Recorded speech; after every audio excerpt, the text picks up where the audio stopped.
दोस्तों, आप सभी का स्वागत है आपके अपने YouTube चैनल पे। नमस्कार दोस्तों, आप सभी का स्वागत है आपके अपने YouTube चैनल पे। फ्री सुजोग थेरेपी की इस ऑनलाइन क्लास में आपका स्वागत है। आज हम सीखेंगे सुजोग थेरेपी के रूल्स के बारे में कि हम सुजोग थेरेपी करते समय किन-किन चीज़ों को ध्यान में रखें ताकि जो रिजल्ट है वो जल्दी से जल्दी आए। तो चलिए दोस्तों शुरू करते हैं। सुजोग थेरेपी का पहला रूल ये है कि जब भी हम ट्रीटमेंट दें तो बिल्कुल एग्जैक्ट पॉइंट पे ही दें। जैसे आप देख सकते हैं पिछले वीडियो में मैंने बताया था कि इसके बारे में कि मेन पेन पॉइंट और सेकेंडरी पेन पॉइंट क्या होता है। तो आप देखिए सर्कल है, सर्कल के अंदर दो निशान है, व्हाइट और येलो। व्हाइट जो है वो मेन पेन पॉइंट है और येलो जो है वो सेकेंडरी पेन पॉइंट है। तो अगर आप इस दो पॉइंट को एक्टिवेट करके स्टिमुलेट करके और उस पर सीड लगाएंगे या फिर मैग्नेट लगाएंगे तभी रिजल्ट आएगा। इसके अलावा कहीं भी आप अगर सीड या मैग्नेट लगाएंगे तो रिजल्ट नहीं आएगा। तो कहने का मतलब क्या है कि इसी निशान पे व्हाइट है जो मेन पेन पॉइंट है और जो येलो है वो सेकेंडरी पेन पॉइंट है। तो आप यहीं पे अगर जिमीसिस को एक्टिवेट करके और उस पे मैग्नेट या सीड लगाएंगे तभी रिजल्ट आएगा। दूसरा रूल है प्राइमरी और सेकेंडरी ट्रीटमेंट। इसको समझने के लिए आपको इस इमेज को ध्यान से देखना होगा। यहाँ पे एक मानव शरीर का इमेज लगा हुआ है, फोटो लगा हुआ है। आप देखें उसके बीच से एक लाइन आ रहा है। इससे क्या हो रहा है, ये जो वर्टिकल लाइन है उससे जो शरीर है वो दो हिस्सों में, एक दाहिनी तरफ एक बाईं तरफ अलग अलग हो जा रहा है। तो अब जो दाहिनी तरफ है और बाईं तरफ है, इसको आप देखिए कि मानव हृदय किस तरफ होता है, बाईं तरफ लेफ्ट हैंड साइड में, और लीवर किस तरफ होता है, दाईं तरफ यानी कि राइट हैंड साइड में। तो अगर किसी को हार्ट का प्रॉब्लम है, हृदय में कोई समस्या है, तो वो शरीर के बाईं तरफ पड़ रहा है, तो उसको हम इस हाथ में यानी कि बाएं हाथ में ट्रीटमेंट देंगे तो वो प्राइमरी ट्रीटमेंट कहलाएगा। और अगर उसी का ट्रीटमेंट हम दाहिने हाथ पे दे देते हैं तो वो सेकेंडरी ट्रीटमेंट कहलाएगा।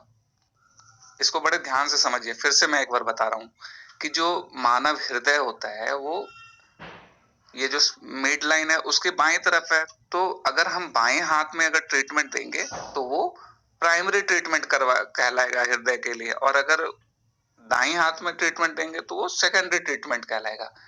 ठीक है, लेकिन पॉइंट्स दोनों हाथ में वही होता है। और हम अगर प्राइमरी ट्रीटमेंट करेंगे तो ज्यादा रिजल्ट आता है, ज्यादा अच्छा रिजल्ट। उसी तरीके से लीवर जो है वो हमारे शरीर के दाहिनी तरफ है, राइट हैंड साइड में है।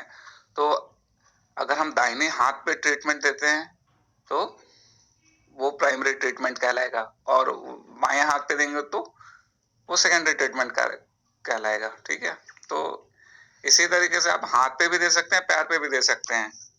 ठीक है, तो पैर पे कैसे देना है वो मैं आगे बताऊंगा। आप बस इतना समझिए कि प्राइमरी ट्रीटमेंट और सेकेंडरी ट्रीटमेंट क्या है। प्राइमरी ट्रीटमेंट आपको जिस तरफ प्रॉब्लम है ना, जो भी ऑर्गन आपके जिस तरफ पड़ता है, जैसे हार्ट का बताया मैंने कि वो बाएं तरफ पड़ता है तो बाएं हाथ पे ट्रीटमेंट प्राइमरी हो गया और राइट हैंड पे तो सेकेंडरी हो गया। उसी तरीके से लीवर राइट हैंड साइड में है, हमारे शरीर के दाहिनी तरफ है, तो दाहिने हाथ पे अगर ट्रीटमेंट देंगे तो वो प्राइमरी ट्रीटमेंट कहलाएगा, और अगर बाएं हाथ पे देंगे तो सेकेंडरी ट्रीटमेंट कहलाएगा।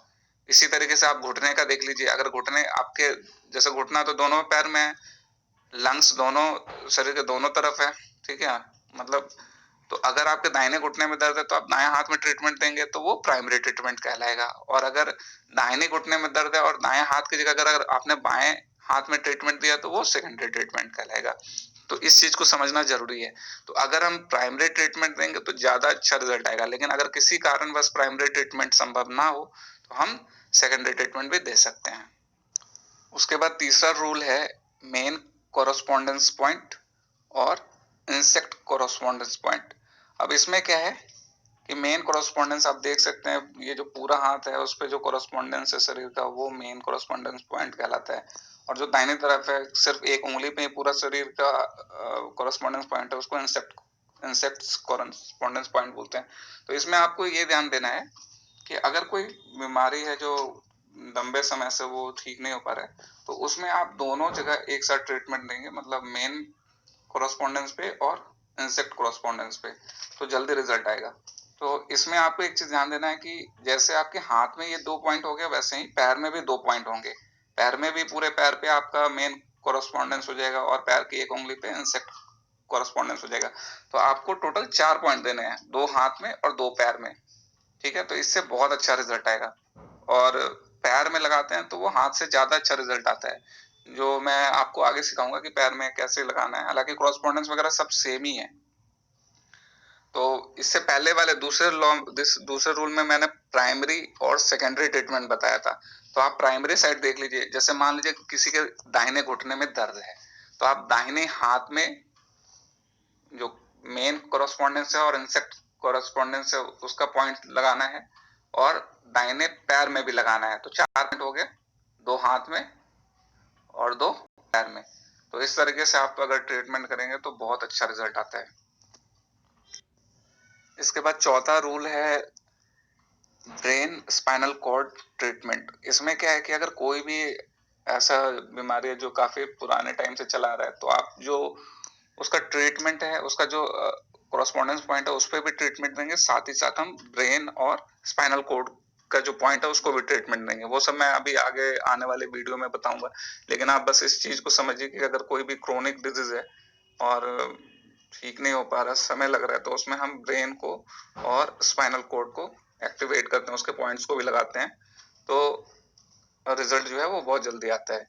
तो चूंकि ब्रेन क्या है, मास्टर ऑर्गन होता है और वो और सभी ऑर्गन को कंट्रोल करता है, और स्पाइनल कॉर्ड जो है वो पाथवे होता है जो कि ब्रेन के सिग्नल को ऑर्गन तक पहुंचाता है। वैसे ही अगर किसी ऑर्गन की कोई भी समस्या है तो स्पाइनल कॉर्ड के थ्रू ब्रेन में जाती है। तो इसी तरीके से चलते रहता है। तो अगर कोई भी बीमारी है जो काफी टाइम से है, तो आप उसका जो कॉरस्पॉन्डेंस पॉइंट है वो तो लगाना ही लगाना है, साथ में अगर हम स्पाइनल कॉर्ड और ब्रेन का अगर पॉइंट लगाएंगे तो जो रिजल्ट है वो बहुत जल्दी आता है। तो दोस्तों इस वीडियो में इतना ही। उम्मीद करता हूँ जानकारी अच्छी लगी होगी, और अगर अच्छी लगी तो इस चैनल को लाइक शेयर और सब्सक्राइब कीजिए। अपने ज्यादा से ज्यादा दोस्तों तक इसको शेयर कीजिए ताकि वो भी फ्री में इस थेरेपी को सीख सकें। इस वीडियो में इतना ही।